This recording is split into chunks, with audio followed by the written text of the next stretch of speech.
Hey everybody, Joseph Rothschild here, aka MBT, and we are here with the finals of the 10th Reddit non-meta tournament. I am joined, as ever, by the incomparable Hardleg Gaming. How are you doing today, Hardleg? I'm doing fantastic. I'm full of pizza and soda. I'm ready to go. It's been a long journey, but we're finally here. The Oh, final battle. yes, we are. On screen, you can see the top 32 for NMT Season 10. In top 32, we had a ton of decks. Paleo Frog, Burning Abyss, Cosmo, Wind Witch, Witchcrafter, Trains, and all of them have fallen to a top 8 chock full of Hydralander Thunder Dragon. Yeah, but surprisingly, none of those have made it to the top two we're looking at right today. That is correct. For those of you who have been following the top cuts on my channel, you will know that, in fact, one of the two is a hero deck. The other, I am happy to explain, is the DDD player that we took a look at 3 or 4 rounds ago, making it all the way to finals with Proud Ogre, a card that Hardleg had to explain to me. I just explained that it's terrible. I don't even know what it does. I don't remember. I just remember reading it once and being like, yeah, that's not useful. So in a field where Chaos Thunder Dragon was clearly the best or one of the best decks, we've got an anti-meta deck gunning for it specifically, and a toolbox deck with the ability to adapt on the fly to the opponent's deck choice. I am really interested to see how this is going to play out. I think it's really going to depend a lot on the die roll because, once again, the hero player is on sort of a Dark Law turbo, which does shut down the Thunder Dragon, but it also does a lot to hurt the DD, both with the searches and just the fact that they use the graveyard so much. Yeah, now notably, Swirl Slime is not one of those cards that has to be sent to the graveyard. You can still fusion summon with a Dark Law on field. Necro Slime, however, does. So Yeah. I think it is going to largely rely on Like, if the hero player gets first and if they can consistently build that Dark Law turn 1 board. And it looks like they did win the die roll. oh boy. Yeah, I'm just looking at their deck list right now, and it's like Lamia, well, that's useless if you can't use the graveyard. Necro Slime, gone. You could still summon Copernicus, but banishing something off of it isn't really going to help you. You can only use half of Swirl Slime's effects. And that's not even counting all the extra deck cards that are like, when summoned, summoned from graveyard. Well, it doesn't say whose graveyard. I'm sure it does. Alright, so the hero player, unsurprisingly, is going to use E-Call, going to snag themselves either a copy of Stratos or, more likely, a copy of Shadow Mist, given that they have drawn to Mask Change naturally. Must be nice. Yep. And just immediately, oh, okay.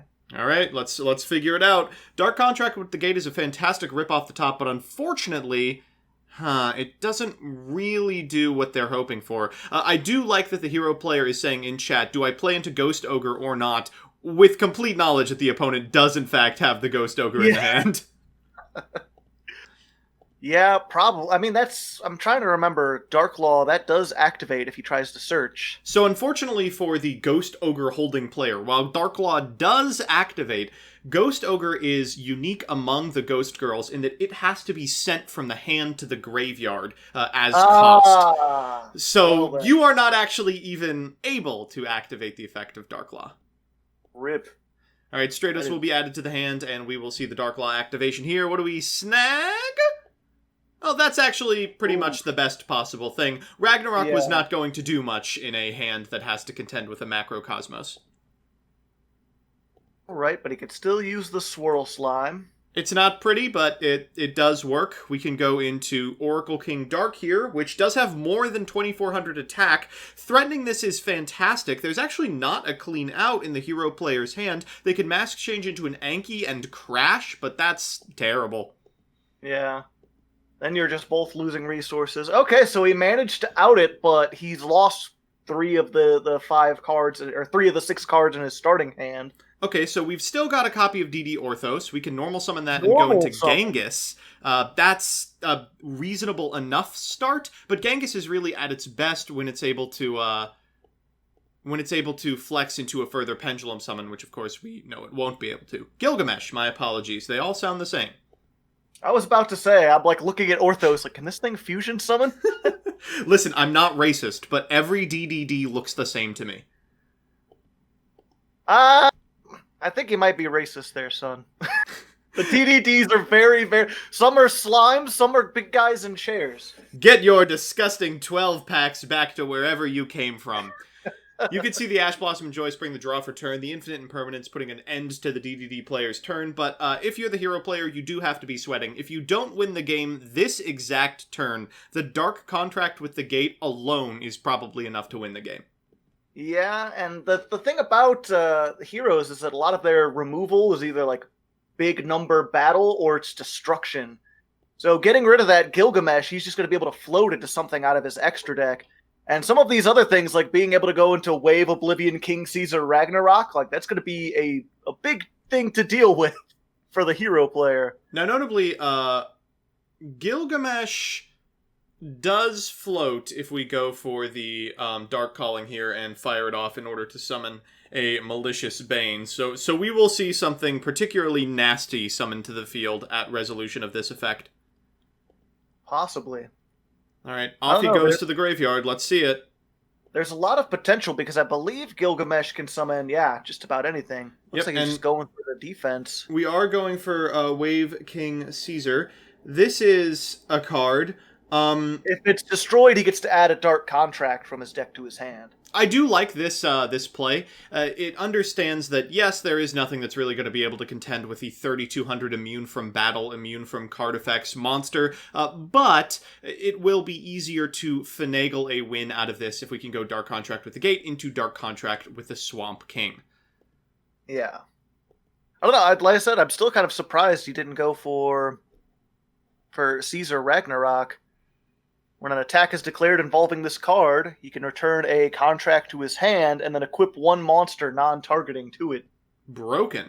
That actually might do something. Out comes Masked Hero Blast. This is a weird one. Blast is an extremely powerful card in, like, Duel Links, and it's not bad in this matchup. It can return in response to the activation of a Dark Contract, the Dark Contract to the hand. But here it's being used to send that Stratos to the graveyard, so we can then fire off a Miracle Fusion for a Sunriser. Ah, so he's just going to try to go for game. And double Miracle Fusion is a way to do it. We have seen double Miracle Fusion come in hot every single time this hero player has been behind the wheel. Unfortunately, we lack the fusion material here. We'll trigger the effect of Sunrise as Blast attacks, and down comes the Ghost Ogre and Snow Rabbit, now freed from the bonds of Dark Lawian thought. Yeah. All right, as we expected, Swamp King to the hand. This is going to be a frightening turn. Not going to get the game. Yeah, we get in for a fair amount here. 22 plus 32 is, what, 5k? And then we'll take another 1,000 in the standby phase as Dark Contract with the Gate resolves, but it's just not enough. Nope, the real question is... Ooh, that's a nice one. It's a very nice one. All right, Granted, I'm not sure what other Dark Contracts he has left to grab. This is kind of crusty. We can activate Dark Contract with the Gate. It will be responded to with the Masked Hero Blast or the Ash Blossom. I guess it doesn't really matter which. Now they're in a much worse position. They'll use Kepler here. I wonder if they have the Trap, maybe? Nope, another Gate. Nope, just Gates and one Swamp King. All right, we will go for the Savant Kepler into the Lamia. I think we are likely to see a Gilgamesh come out once again. Yep. There's the boy. We'll activate its effect and set from the extra. Getting the scales, but what does he really have in the extra to Pendulum Summon?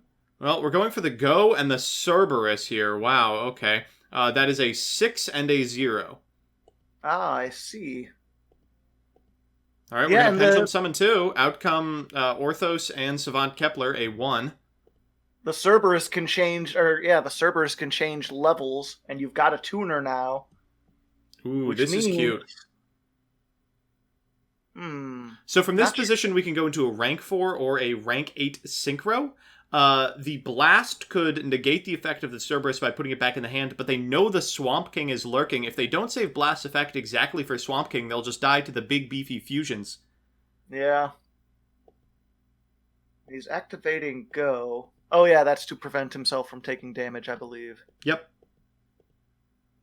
This circumvents the damage taken from Gilgamesh. And they're just resolving how this is going to work real quickly. Yeah. One thing that DDD is complicated with is its setup lines. An additional thing is its replacement effects. This deck operates in a way that no other deck does, and it's really easy to screw up. so many effects because so many of them are pendulum monsters. You just effectively got double the amount of stuff to deal with. Oh, and it looks like we are, in fact, resolving it in a way where the continuous effect won't start applying until after the chain is done resolving. So taking the 1,000 damage from Gilgamesh doesn't happen while the Divine King Zero King Rage is on field. So we will go down to 600 life points here, and now we will attempt to perform an Xyz summon or something. Ah, he's gonna go for that first. Oh man, you gotta blast here. Yup. We'll take 500 and back to the hand with the Swamp King. And that's enough. The DDD player admitting defeat, and suddenly Hero is one game away from the winner of the non-meta tournament. Yeah, very close. Pulled a Jimmy Neutron there. He had to blast. Oh, that's terrible. Oh, can I cut that out? Time to think. You could certainly try if you want to. For what it's worth, the DDD player we've seen in previous matches has an extremely stacked side deck. Unfortunately, the problem with DDD is that it is so absolutely bricky. Subbing any additional engine pieces out for pieces of removal like GamCL or Dark Hole means that it is much, much harder to find a legitimate combo. Thankfully, it looks like they've done that here. Necroslime, Lamia, and Copernicus should be enough. GamCL to deal with whatever you want. Dark Law, maybe. Whatever Dark Hole can't get rid of. Yeah, this is looking extremely good for the DDD player, though I am not sure what end goal the Hero player has in mind. Hard to say. Probably going to find another way to end on Dark Law, because it went so well last time. Well, unfortunately, we've already used our normal summon here for the Stratos. Usually the way that you can get to Dark Law is by using your normal summon on Liquid Soldier. Other than that, there are very few cards that actually summon heroes from the deck or graveyard. So getting this special summon done is going to be difficult. I think we might just see the Shadow Mist activated here in terms of a graveyard effect. Yup, and looks like there will not be a Dark Law. Well, that just makes things a lot easier.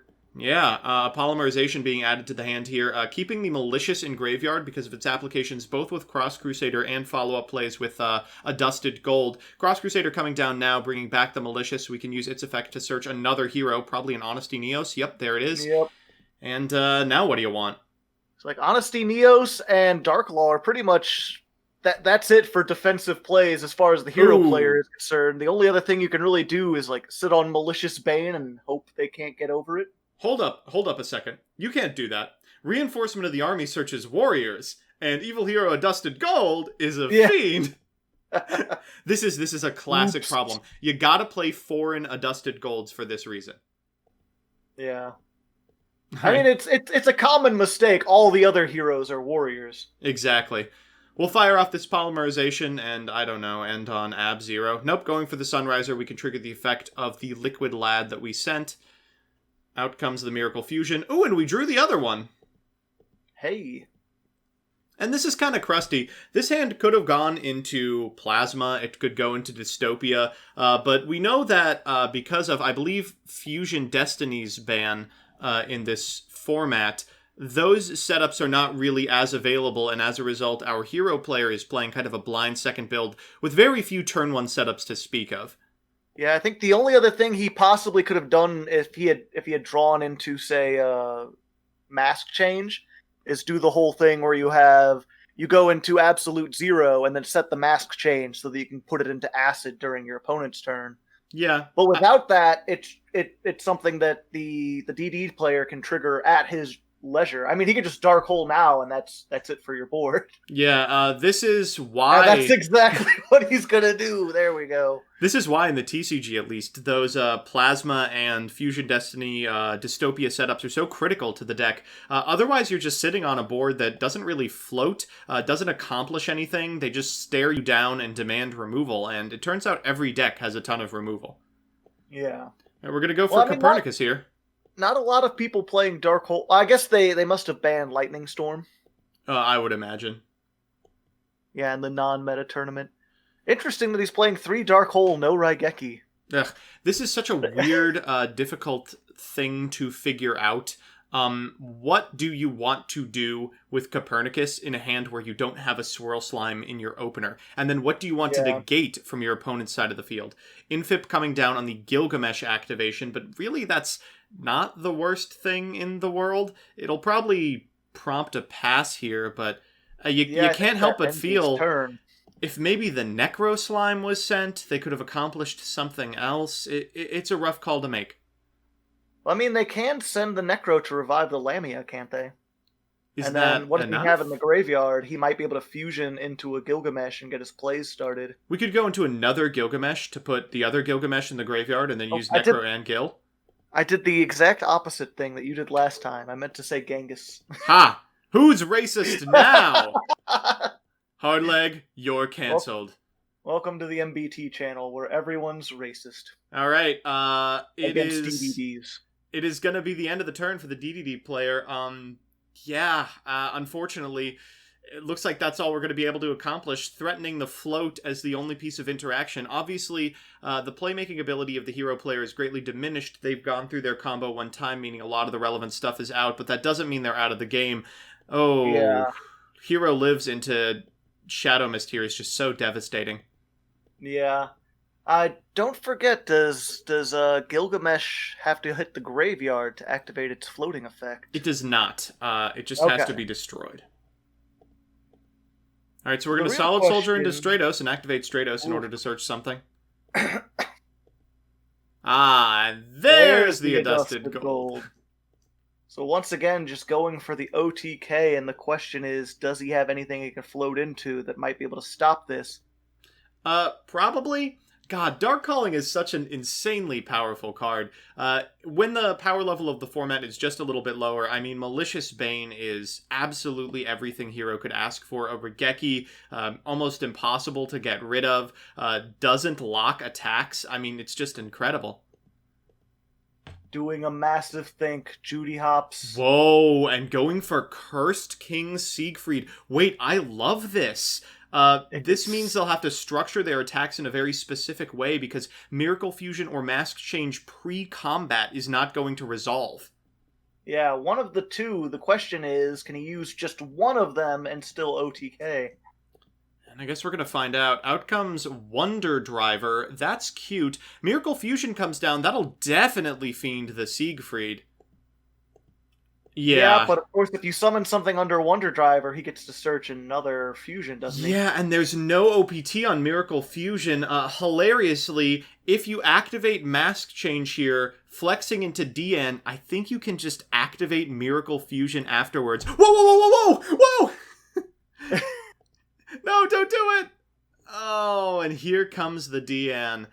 We'll trigger the effect of Solid Soldier and the effect of Wonder Driver. Going to bring back the Stratos. I can't imagine there's anything more exciting still in the deck, but if there is, we're going to find it. Stratos was summoned as Chain Link 2. Yeah, Stratos is one of those cards. It's a when you can, and therefore will miss timing. Ah, okay. Interesting. But yeah, now he has the polymerization here. Well, keeping the Honest Neos out of the hand does complicate things pretty massively.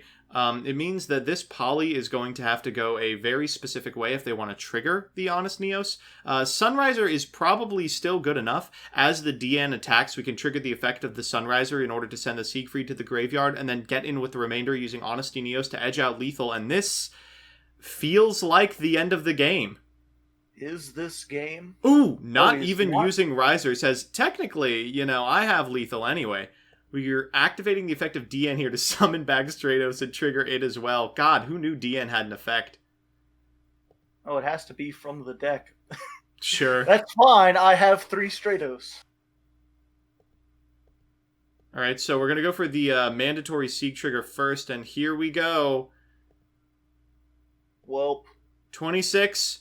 32, and that's it! Rip-a-roni. The DDD player admitting defeat. Hero we needed. I can't believe it! Hero wins! This is the greatest day of my life. Oh my gosh. Wow.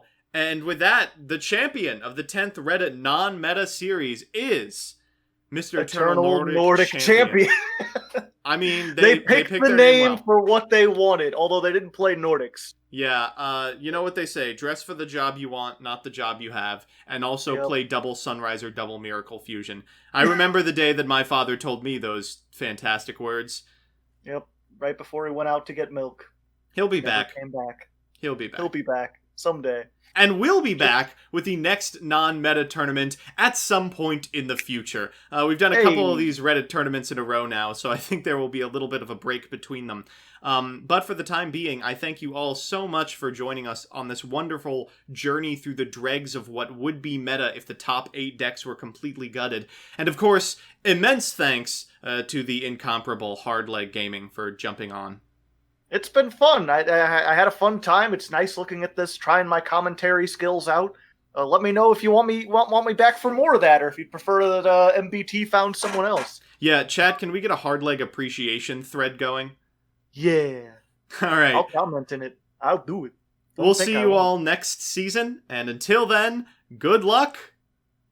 And have fun!